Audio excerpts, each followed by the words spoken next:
So today we are going through my spring list. I've been so waiting to do this list because, I mean, who doesn't love spring? Let's face it. Okay, so I know I look like a hot mess at the moment. I wasn't actually planning to film today. Well, I was, long story. I was, and then I decided to go out for breakfast instead with Matt. And then I had an appointment. I had a facial, which was just so luxurious. So nice. I have been not sleeping well lately, and my friend Maria, who happens to be a beautician, did a facial for me, and it was fantastic. So of course, now that I've had a facial, I don't want to put any makeup on, and I had makeup on before, and all that's left is like the remnants of some eyeliner, which was a new eyeliner that I bought from Sephora, and it was pretty good actually. Like, it just wouldn't budge.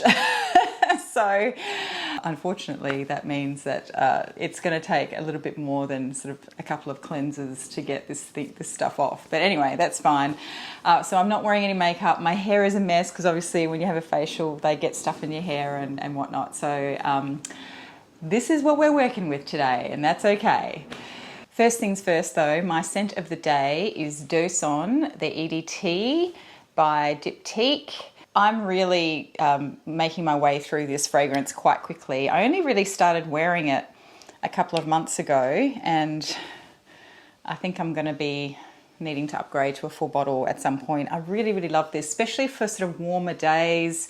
It's just a beautiful light tuberose. It's sweet but not bubblegummy, and it's green and creamy as well. It's really just gorgeous. I mean, all of these are gorgeous, but this is probably, I guess this is my first one on the list, I suppose. I actually hadn't thought about putting this on the list because I only have sort of full bottles that are on the list. But yeah, Decant by Diptyque is a good start. So we'll add it to the list. So my spring list is not the only fragrances that I'm going to be wearing over the spring and summer months, obviously. But these are the fragrances that I'm going to try and wear more because some of them are new and I want to sort of just put a bit of a dent in them, I suppose. Does anyone else do that? They get a new bottle and then they just, like, they want to start wearing that because they want to put a dent in it. And then some of them are just like favorites of mine that I haven't worn in a while, so I want to wear them again. Yeah, so they're the sort of the short list of ones that I want to reach for the most, and I'll probably put in a prominent position somewhere in my fragrance wardrobe so that I can find them easily. So the first one is Blouse by YSL. This is from their Le Vestiaire des Parfums line, and it's their sort of, I guess, their privé line. This is a really pretty greenish, fresh, musky kind of rose. When I first smelled this, I thought it smelled a little bit like Delina, but I think it's quite different from Delina actually now that I wear it a little bit more. Delina is definitely more fruity. It's got more fruit. This doesn't really have the fruit. It's sort of more green and crisp, but also it's got that clean musk undertone to it as well. It's quite pungent. It's very strong. It does project quite substantially. I remember wearing a sample of this the night that I went to pick up Violet Blonde, the bottle of Violet Blonde that I bought secondhand from somebody locally one night. And it was COVID, so we kind of like reached arm length to do the exchange. And she commented on my fragrance because she could smell it even with a mask on. It was crazy. So it does project quite well. When I had a sample of it, I sort of really fell in love with it. I really enjoyed wearing it. But now that I have a bottle, it's definitely different when you have a strong perfume and you get to spray it from the atomizer of the bottle, I think, because you realize just how strong they really are. So I just need to remind myself maybe not to spray too much of this because it is quite strong, and as I said, it projects quite well. So I feel as though this can be a little bit overpowering at times, so I just need to be careful. But otherwise, I really enjoy the fragrance itself. And I like it because it's not too sweet. I mean, there is a sweetness to it, but it's not too sweet, but it's just that really light, beautiful, fresh sort of rose, which is really nice. The next one is a recent acquisition, and I really, really love this one. This is one that I've had on my wish list for a little while, and I've just sort of been working my way around to it. And I knew I was going to get there. I had a sample of this last year or the year before. Really, really enjoyed that. And so I picked up a little bottle of this. This is New Look 1947. It's from Dior. This is from the Maison Christian Dior line. Is it still called Maison Christian Dior? I heard a rumour that they changed it back to like the Privé line or something. Anyway, this is an absolutely stunning white floral fragrance. I cannot tell you, it's gorgeous.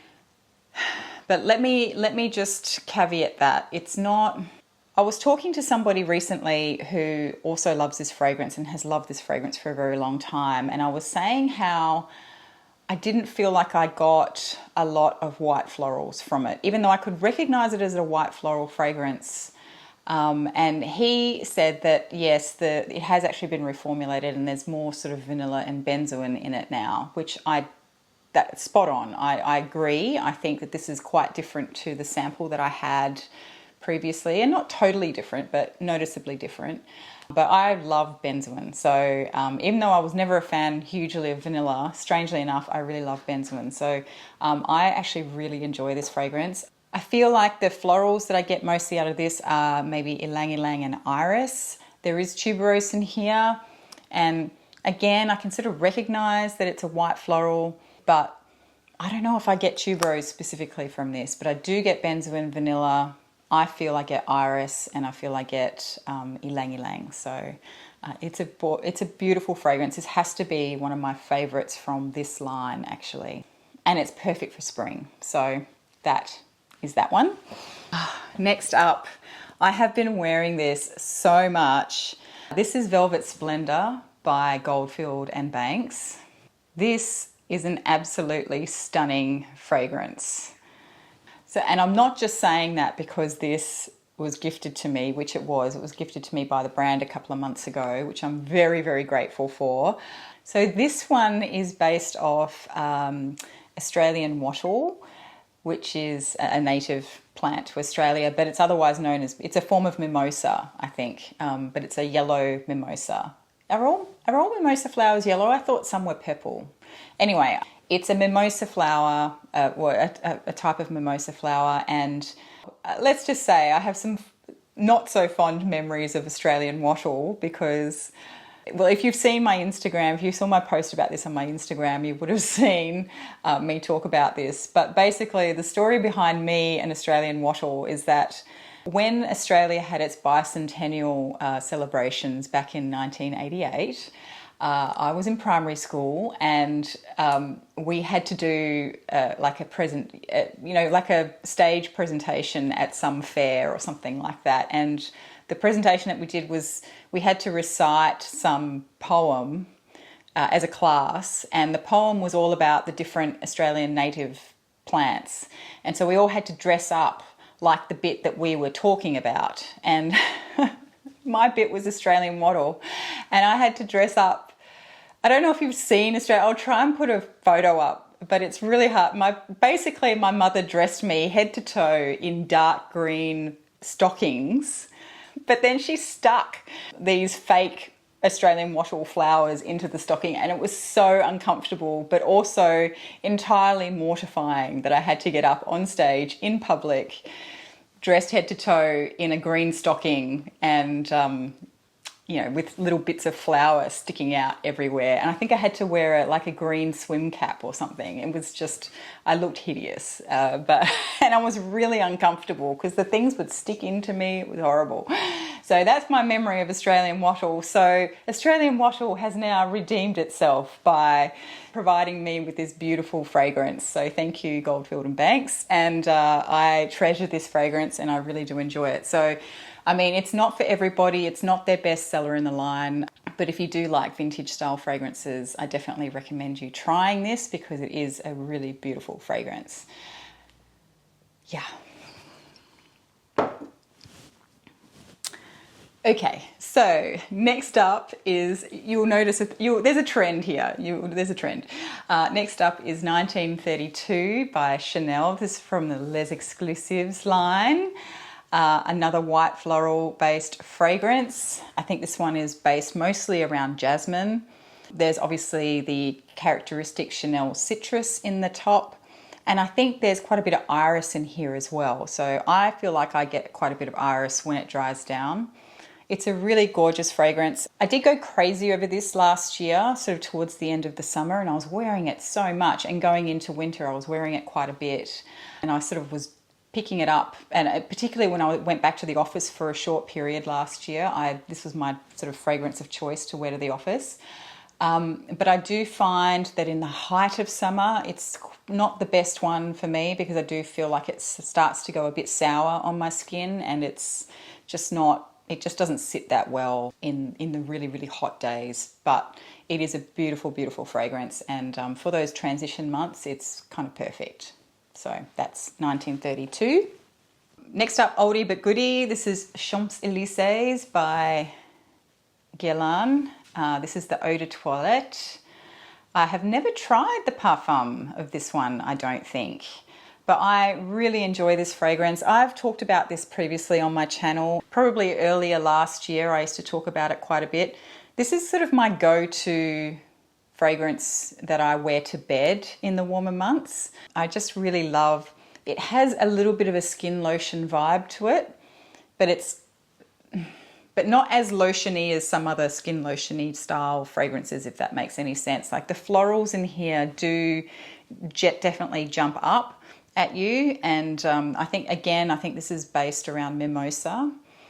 It's a stunning fragrance. I think it's so elegant. And even though I personally associate this with bedtime because I tend to wear it to bed and that's how I've always worn it, I think this year I'm going to branch out and start wearing this during the day because the longevity of this is also really good. Even though it's only an eau de toilette, I find that it lasts really well. If I spray this on at night and go to bed, I find I can easily smell it the next day. And if it gets on my pajamas, I can smell it for days. So I'm happy to, I think this would be a really great one for the warmer months just because it has good staying power. It's not too citrusy, so it doesn't go sour when it gets really, really hot like the Chanel one that I just talked about. So yeah, I'm kind of keen to try this one during the day now and see how I go. The next one is one that you've definitely heard me speak about before. This is Solar Blossom by Mise en Cire. One of my absolute favorite orange blossom fragrances. It's just so pretty. Oh, it's so good. And it instantly takes me back to Spain. I know that I said that on many other videos too when I've talked about this, but this is meant to smell like Sevilla or Seville. I don't know, which is the best? Are both ways right, or is there only one right way to say it? I don't know. Somebody please tell me. And I tell you what, this really, as soon as I smelled this, before I even knew the backstory to it, I remember thinking, oh, it reminds me of my holiday in Spain. And sure enough, that's what it was meant to do. So I'm really happy about that. But it's just, when I first got this, I had a sample of it, and the sample I wore during winter, and I wore it through winter 2020.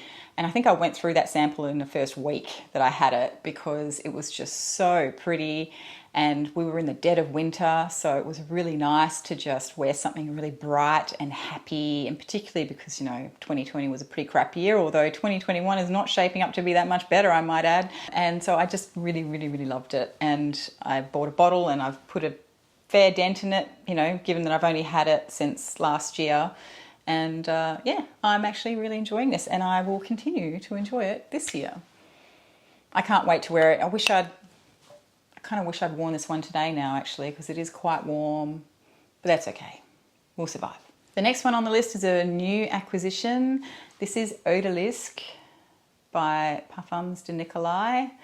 Odalisque is a really pretty floral sheep, and the main flower that I think I get out of here is Lily of the Valley. So if you don't like Lily of the Valley, you may not like this one.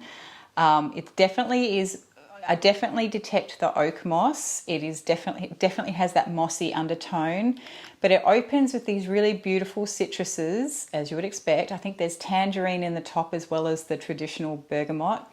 But then the florals are, I can't remember. Lily of the Valley, definitely. There might be some jasmine or something in here. Yeah, jasmine and orris root. So they're all sort of like those light whitish sort of flowers, and then and it's quite green. You know, Lily of the Valley has that real green tone to it, so that's partly what you definitely get with this. It's very crisp, and then you have that oak moss base, and it is quite mossy, but it doesn't go dark, and it doesn't go dense, and it doesn't go earthy. It's very gentle. So if you like Lily of the Valley but you're not sure about oak moss, this might be, you know, one to have a go at smelling. I wouldn't blind buy it by any means. Don't blind buy anything. Although I blind bought this, as I've already confessed in a previous video, but do as I say, not as I do. Or do what you want. I don't know, it's your money.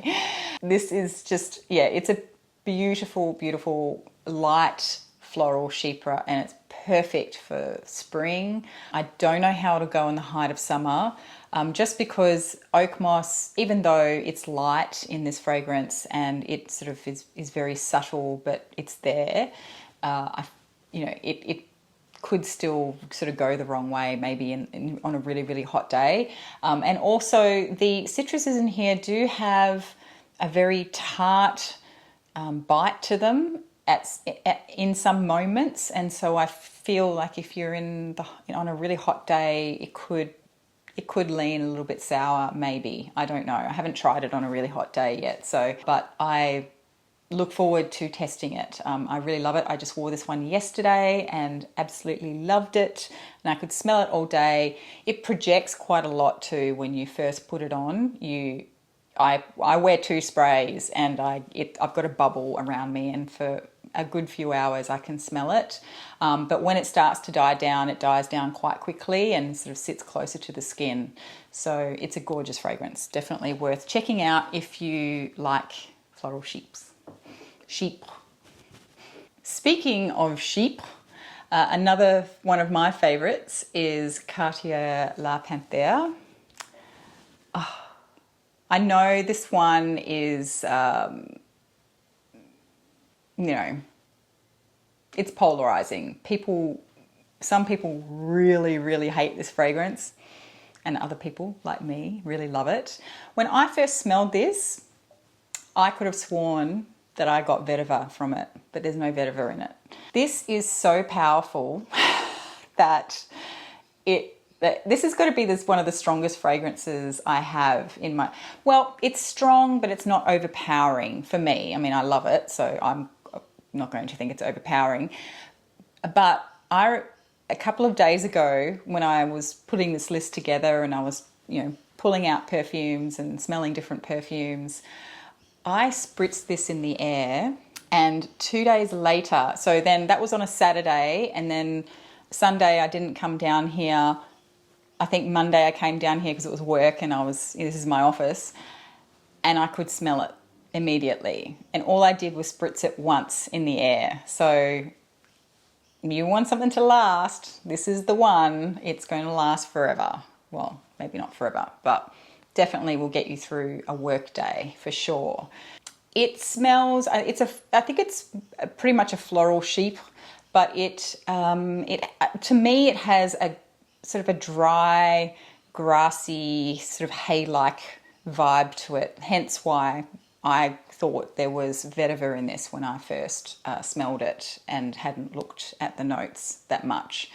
And, or I thought that I'd maybe missed the fact that there might have been vetiver in it. So to me, it does smell like, I know vetiver can be very many different things. It can be dark, it can be humid, it can be earthy, but it can also be sort of dry, grassy, and that's kind of what I get from this. I get a really sort of golden, I get images of a golden grass, effectively, and with some florals in there and a bit of mossiness as well. So it's beautiful. I really love it. You might hate it. As I said, it's very polarizing. Some people just cannot stand it. So the next I'll say the next two because I've talked about these a few times in the last few videos, I think, so I'm not going to dwell on them too much. But I do tend to wear these together, even though I'm happy to wear them separately on their own as well. But for the purposes of a list, I think when I first pulled these fragrances out, I had maybe 10. 3, 6, 9, yeah. So this was meant to classify as one because I couldn't not include either of these, but I wanted a list of 10. But then I also had the dose on, so now I've already blown that out of the water. So we've got Narcotic V by Nasomato, and we have Gardens of India by Parlemois de Parfum.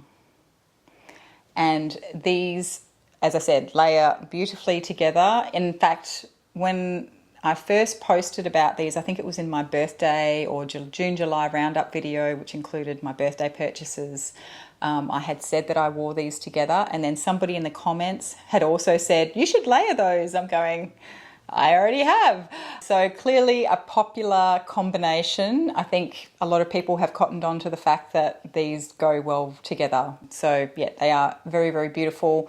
Obviously this is, we don't know what's in here specifically, but it definitely has tuberose. It's a very light, well, hang on, let me smell it. It's a very watery, translucent sort of tuberose, but don't go mistaking that means it's going to be light wearing, because this is a powerhouse. If you're wearing it, people will notice that you're wearing it. I haven't had any compliments on it, I will say that, but Matt has definitely noticed, and he likes it, but he has definitely noticed it. So, and I notice it when I'm wearing it, and that's most important. You know, when I smell it, when I put on a fragrance, I want to be able to smell it, and I put this on, I can smell it for days on my clothes, but I can smell it all day on my skin. So that's important to me. This one, not so much. This one doesn't have the longevity of the Nasomato, but this has a beautiful citrus element to it, which I think blends beautifully with that Nasomato fragrance. And also there's tuberose and white florals and jasmine in here too. So they just go well together. But I think this one also lends a bit more sweetness to, when I layer, I'm talking about them as layered fragrances, but yeah, when I'm layering it with the Nasomato, this one brings a bit more sweetness to that fragrance as well. But this one is beautiful on its own. I really, really love it, but it just doesn't last as long. So I know that if I am going out for a few hours and I want to be able to know that my perfume is going to last, then I will layer this with the Nasomato. We're up to the last one. Yay! And it's going to be quite different from the fragrances that I've featured thus far. This is a bit heavier, a bit denser, but I think it works beautifully in warmer weather because it just warms up beautifully on the skin. It works really well in the autumn and winter as well. In fact, this is an all-round fragrance for me. Probably not in the height of summer, maybe not on the hottest days, but this is Une Rose Chyprèe by Andy Tower. Again, probably not a surprise to anyone here that I'm mentioning this one because I really do love it. Maybe it's a surprise that it's come up on a spring list because I don't think this is your typical spring style fragrance, because there is an amber accord in here, so it is a little bit denser, but I don't think the amber accord in here is quite green. There is a greenness to it, and it's been a long time since I've sort of looked at the note profile, so I can't remember what's in here, but there's definitely a rose element, but it's very green, but the green element in here feels like dark green, it feels like it matches an amber accord, not like a light green like you have in maybe the odalisque style of fragrance. It's also quite dry, but it's not dry like L'air du Desert Americain.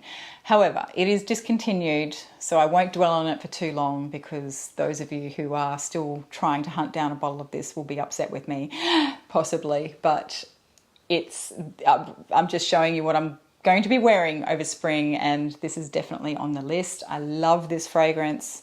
At one point I was thinking this could be a signature scent for me, right up there with Hormone Woman as well, and Beloved by Amouage, but again it's discontinued, so it's going to be pretty hard to have it as a signature scent when you can't get it anymore. So I do try and wear it fairly sparingly because I want it to last a few more years yet.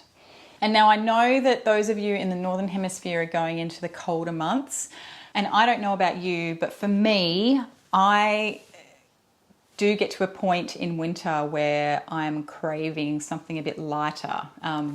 Whether it's because it's a really long, gloomy winter and I feel like I just need something that brings sunshine into my mood, if not my life, physically. And also because I do just get over wearing like sort of hefty, heavy, sweet kind of scents. So I do enjoy wearing brighter scents in the winter time. As I said, I wore Solar Blossom solidly through last winter to try and lift my mood and also just to break up the cold weather occasionally.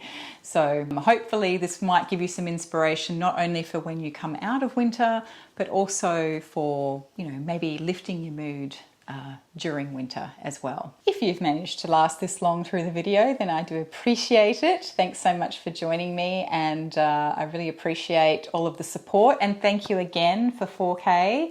I don't know when this video is going up, so it might have been a couple of weeks since I hit the 4K mark, but I hit the 4K mark yesterday or today, and I'm very, very grateful. So thank you so much for your support, and I look forward to seeing you in the comments and chatting to you and sharing some inspiration. So thanks again. Bye. When we wake, hear the birds and see the sun. Side by side our fears are done. All the good times just begun.